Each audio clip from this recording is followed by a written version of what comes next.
Is the Four Nations Championship game a legacy moment for Jack Eichel? I explain on Locked On Golden Knights.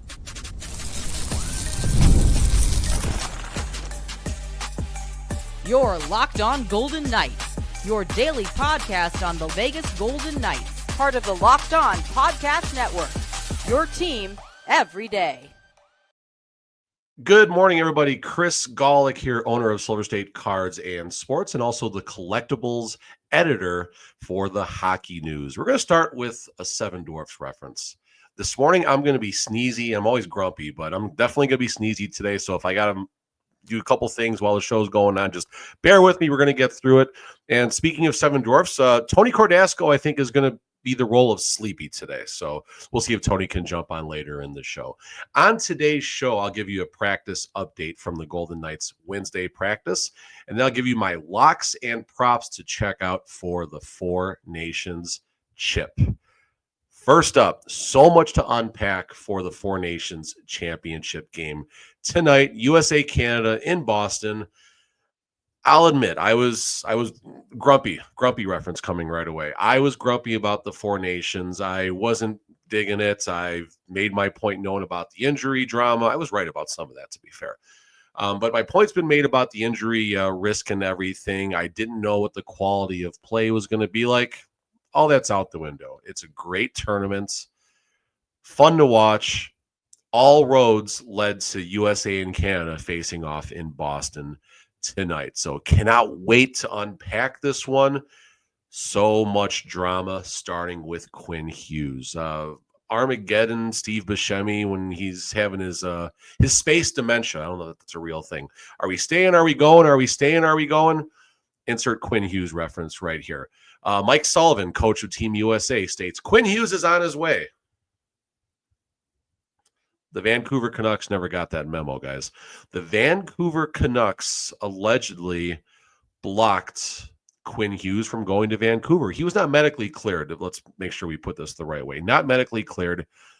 A lot of reasons, and we talked about this on yesterday's show, where you wonder how the Canucks feel about this whole situation, because Quinn Hughes, as of Tuesday, was in a red non-contact uniform. So now you're going to take your star player while your team is in a playoff push. The Canucks are a little bit of a tougher path than where they were at last year this time. And yeah, we're going to bring our star player back 48 hours before his first game, which ironically enough is Saturday in Vegas against the Golden Knights. So you have to wonder, reading between the lines, what transpired here. So the timeline, right about 6 a.m., I believe, we saw reports from Mike Sullivan, Team USA coach, Quinn Hughes is on his way. And now you got Saravelli and Friedman kind of behind. Okay, this seems like it's happening. But then as the day progresses, like, he's not on a plane. There's no reports of him going over to Vancouver or going to Boston. There's reports of him texting with his brother, Jack, of course, Jack Hughes, that is. But the dots never get connected. Where's Quinn Hughes? Again, Steve Buscemi, Armageddon. Are we staying? Are we going? Well, at the end of the day, the Vancouver Canucks medical staff would not clear him to play in this game. A lot of questions about the rules involved, if they could even have found a way to get Quinn Hughes on the Team USA roster. It seemed like there would need to be an additional injury out there for Quinn Hughes to get into this game. All the other defensemen are healthy right now, so there's a lot of jokes going around about, someone maybe getting injured in a pregame skate or something like that. Just so much to unpack here, and I think there's certainly a learning opportunity, if you will, an area of improvement, if you will, for the Four Nations, which might swell to the Eight Nations, I believe, 2 or 3 years down the line here. Get the roster straight. There shouldn't be this type of roster drama leading up to it. There needs to be more contingency plans. And again, this is the first time that there's been this level of international play in quite some time. So certainly whoever decides this gets a pass to a degree. And hopefully we can move on from the next one. So Quinn Hughes is not playing in today's Four Nations. As far as other injuries, it seems like Brady Tkachuk is a game-time decision, but multiple reports that both Tkachuk brothers will be good to go, as Austin Matthews will be. Again, we've talked about this all week on Locked On Golden Knights. You have what's called a competitive advantage, which is simply coach speak, if you will, which is the player saying, yeah, I'm going to be good. I'm going to be out there, and just help making sure the opposition is preparing for those players to be out there. Whether they actually are or not remains to be seen. I'm pretty sure at this point you'll see Austin Matthews, Matty Tkachuk, Brady Tkachuk out there, but nothing should surprise us at this point either. Nothing should surprise us, because there certainly is that chess game taking place. All right, so the lead here, we're already 5 minutes in, haven't even talked about the Jack Eichel comparison here. So I had a thought last night as I was going to get late night Chick-fil-A after a long night of work. This feels like a legacy moment for Jack Eichel. All right, let's think about Jack Eichel for a second. You think about Jack Eichel while I take a hit of coffee. I need this, trust me. All right, sorry, very scratchy throat this morning. We're getting through it, but that coffee is going to be my crutch this morning. Okay, Jack Eichel. Jack Eichel has been second fiddle to Connor McDavid his entire career. Drafted behind him, Jack Eichel famously has made some statements about one day being better than Connor McDavid. And to be fair, Eichel's a Stanley Cup winner. Connor McDavid is not, but that's about the only box that Jack Eichel might check over Connor McDavid. Austin Matthews, Nathan MacKinnon, Sidney Crosby. Those are some of the game's greats right now. No one mentions Jack Eichel among the game's greats. Jack Eichel's a great player. He's becoming elite in front of our very own eyes. In Southern Nevada, we love Jack Eichel. We probably give him more kudos than he needs. And that's because he's our center. He's our guy. He's our superstar. We should be propping up Jack Eichel.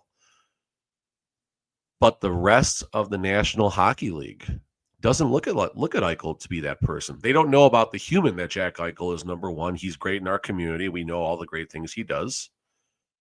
We know he's a great hockey player. But outside of Southern Nevada, he still gets crapped on by, especially Buffalo.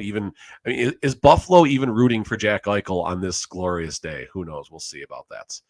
So Jack Eichel doesn't get mentioned among the greats in the game.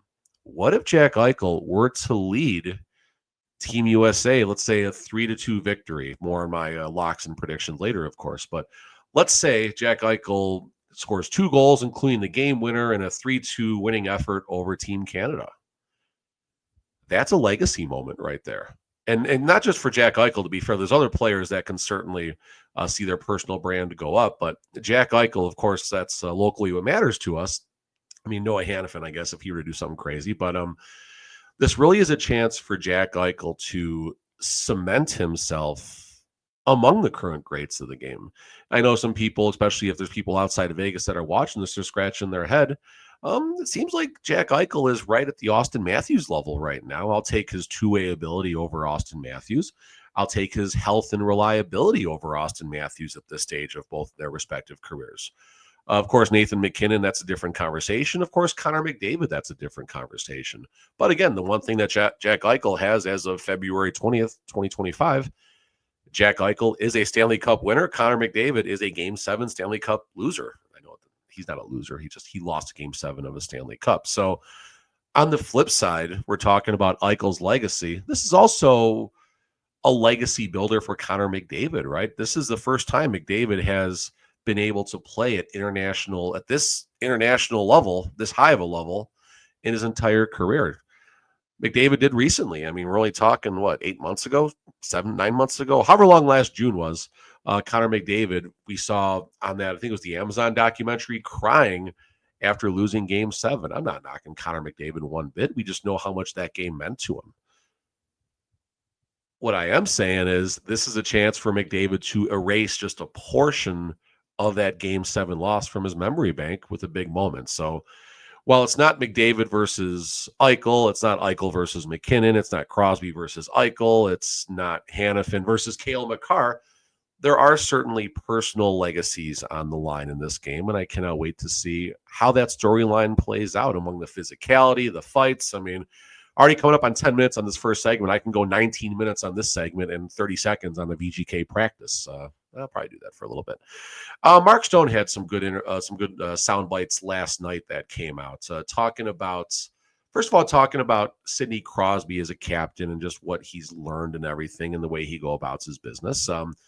cited Sidney Crosby as pretty even keel when things are going great and when things aren't going as great. And again, they've only had about 2 weeks together, so how much can you possibly learn? Well, Sidney Crosby's been doing this for a minute, so Mark Stone certainly is soaking that in. Gary Lawless asked Mark Stone if he'll be able to sleep tonight, and Mark Stone shot that down so quickly. It was kind of Mark Stone tends to get annoyed with questions sometimes, as I've learned personally. But Mark Stone, all I'm getting at is this moment is not too big for Mark Stone. Gary Lawless did ask him about if the winning a hat trick in Game 5 of a clinching Stanley Cup game will help him. And of course, Mark Stone answered, yeah, that'll certainly calm the nerves and get him ready for this moment. Real curious about the goaltending matchup. All eyes are going to be, it's got to be Binnington versus Connor Hellebuck. Hellebuck's only letting 2 goals this whole tournament. Played 2 games, 2 goals. Can Team Canada find a path to 3 to 4 goals? Jordan Binnington, is he going to let in that softie like he does, or 2 or 3 softies sometimes? Jordan Binnington is probably the most important singular player on the ice today. If Jordan Binnington gets beat early, once or twice, could Adin Hill draw into the game? Adin Hill hasn't taken a single, not shift isn't the right word for a goalie, but he hasn't played a single second in this tournament. Could Adin Hill come cold off the bench as he did to help the Golden Knights win the Stanley Cup a couple seasons ago? Noah Hanifin, been kind of quiet this tournament, but out of sight, out of mind isn't the worst thing in the world. Someone like Drew Doughty for Team Canada, is he going to step up in this big moment? Cale Makar, can go on and on and on, or might it be an unsung hero here? Could we see someone who we haven't even heard a lot about this tournament, like a Brock Nelson, a Kyle Connor, Matt Boldy, those types of players? Brock Faber, youngster on the top pairing with Jacob Slavin. On the Team Canada side, having Mitch Marner. Mitch Marner goes from scoring the OT GWG in Game 1 to having his minutes absolutely crushed. Could Brad Marchand on the 4th line be a difference maker? He'll be out there mucking it up. So much to unpack on this one. Will be very fun to watch how this game plays out. All right, coming up next, the Vegas Golden Knights had their second practice during the Four Nations layoff.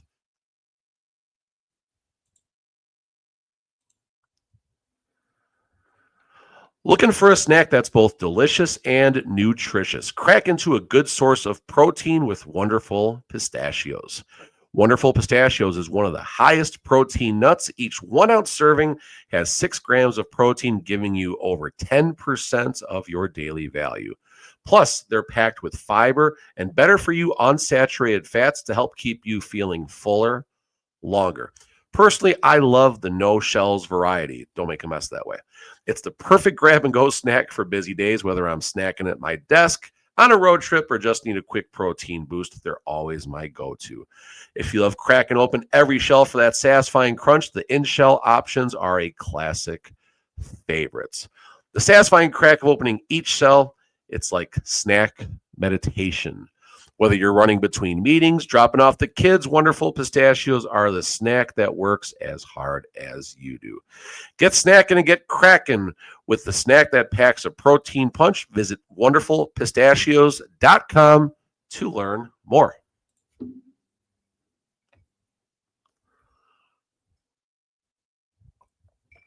All right, sorry, long break right there, but ad reads are the perfect time to get a little bit of coffee. All right, welcome back to Locked On Golden Knights. Chris Golick with a solo run. Tony Cordasco might pop in sometime. If not, we'll catch Tony tomorrow for What the Friday and to unpack the results of the Four Nations Championship game.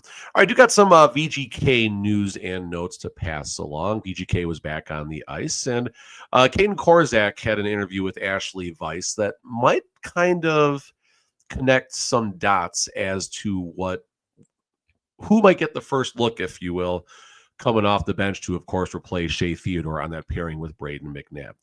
Ashley Weiss did ask Korzak what it's like playing with Braden McNabb historically, and I know she was kind of careful the way she asked the question. I wasn't sure if maybe she felt she was kind of given a hint on something, that competitive advantage like we talked about in the first segment, right? We'll see.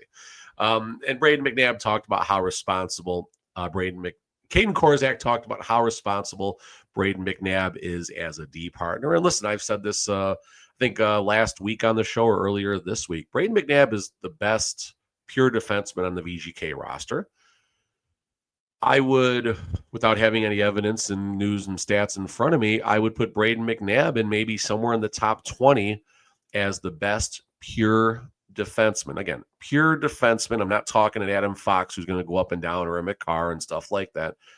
That stay-at-home responsible defenseman. So having either of Ben Hutton or Korzak going along with Braden McNabb just makes sense. It's almost like a plug-and-play scenario. Of course, Noah Hannafin would end up quarterbacking the top power play units. General questions that I do ask, I know we've talked about this a little bit, but I really wonder what the fatigue factor is going to be coming into Saturday. You have the title game tonight. Nobody is flying home tonight after this game. I will be very sure about that. I wouldn't be surprised, depending on how things go, if people are even coming back early tomorrow morning. I could see a lot of players taking that cross country. Well, depending on if they're coming back to Vegas, obviously, or the players on Vancouver coming to Vegas. I don't think they're going to be leaving at 9, 10 a.m. local time, right? They're going to want some time to decompress. They're going to want some time to enjoy the moment. There's probably going to be some morning press availability before these players get on their flights across the country coming back to Vegas, or the Vancouver players coming to Vegas, or wherever everyone is going. Or is there a possibility they all fly back on Saturday before the game? That seems like a stretch, but I don't have the information in front of me, so I don't know. What I do know is this tournament has taken a tremendous toll. Shea Theodore, Charlie McAvoy, both week to week, likely regular season has ended for both of those players. Likely. Again, not completely, but likely. Brady Tkachuk, Matty Tkachuk, Austin Matthews have all missed either a complete game or portions of games in this tournament due to injuries. As far as I think the least likely injury to worry about is Austin Matthews right now. I think he was more of a rest. Austin Matthews came into this tournament a bit banged up. The Monday game against Sweden meant nothing in the grand scheme of things to Team USA. So they got through the game. Unfortunately, there was a price to pay in Brady Tkachuk having an awkward fall early in the game when he lost an edge driving to the net. So hopefully Brady Tkachuk can get out there. But on the VGK side, back to the main part of the segment here, what is Mark Stone going to look like on Saturday? What is Jack Eichel going to look like on Saturday? Aiden Hill hasn't played a single game. Yes, I get that, but this is still a lot of travel. It's still a lot of tight travel. I still said this, and someone called me out on YouTube for this. I still think Samsonov is going to go on Saturday against Vancouver. Just a hunch. That's all it is a hunch. Nothing more, nothing less. I have nothing concrete. Come on to YouTube or Twitter. Tell me if I'm wrong if you'd like, or on Sunday morning, tell me I was right. Either way, it's fine. I'm okay with either outcome right there. Who else? Noah Hannafin, same thing. We'll see what his situation is. On the Vancouver side, Quinn Hughes. We dedicated the first 5 minutes of the shows talking about him. Is Quinn Hughes even going to be cleared to play against the Golden Knights on Saturday? I don't think it's a lock, no pun intended, for our third segment coming up. Yeah, that's all my notes about the VGK practice. Coming up next, my locks of the Four Nations chip and some Jack Eichel props. I might be putting a little of my cheddar on. That's up next on Locked On Golden Knights.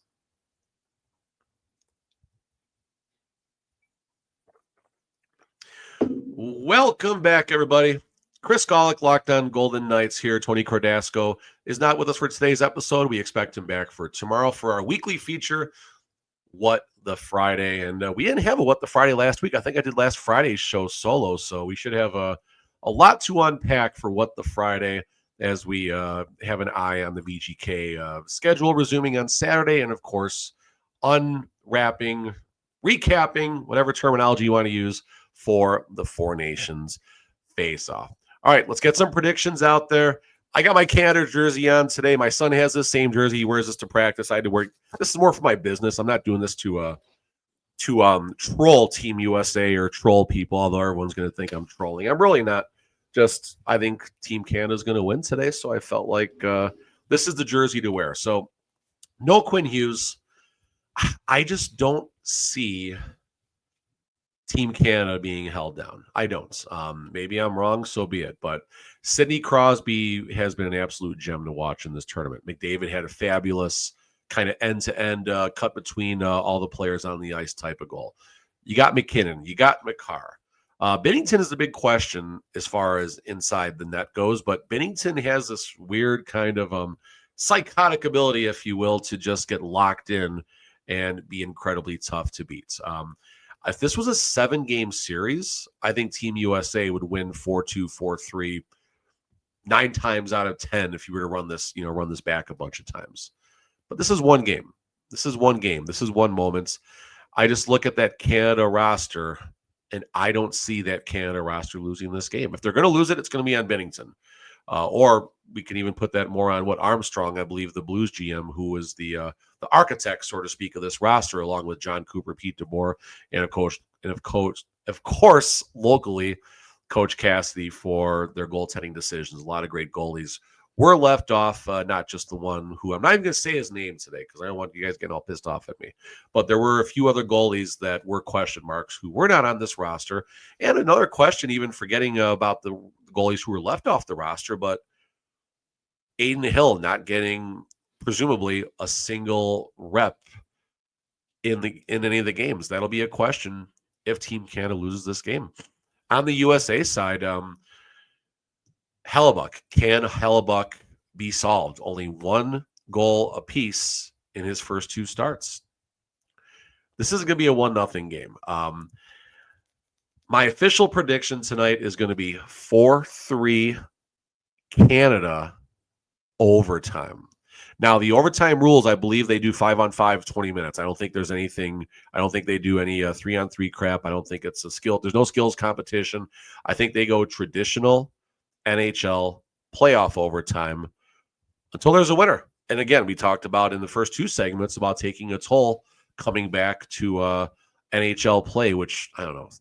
You guys excited for NHL? I'm excited. I'm excited to be at T-Mobile on Saturday, but I think the quality of play versus what we've been watching on TV versus what we're going to see in person, it's going to be 2 different things. So I think everyone's just so, in love with the best on best. I think there'll be a little bit of a letdown factor when the regular season resumes. It'll pick up. It's a playoff push, the trade deadline. There's so much coming up, but first couple of games, first couple weekends might be a little bit rough. So 4-3 Canada overtime. I'm going Crosby with the overtime game-winning goal. And I do say Eichel is going to factor in the outcome of this game. I looked at some local props. If I was just going to – if you believe in Eichel, here's just a stack you can do, just a bunch of bets you can toss out there. Number one, as far as the odds on the game, it's still -110 both ways. No change from yesterday. I don't think that's going to change a whole lot. Maybe money comes in on Canada. Maybe that happens. Maybe the line moves a nickel or a dime, but not much movement's going to happen. Over-under's 5.5. You get a little bit of a return on your investment at +110 if you go over 5.5. But here's some Eichel props. The first goal scorer of the game, Jack Eichel, +1350. So you bet $10, you get $140 back, basically. Jack Eichel, anytime scorer, I think, is +540. Jack Eichel will score is +310. Over on assists, -135.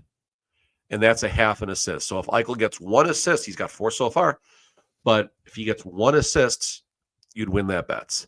And then, I'm sorry, he's -135 for a points, +114 for the over on assists.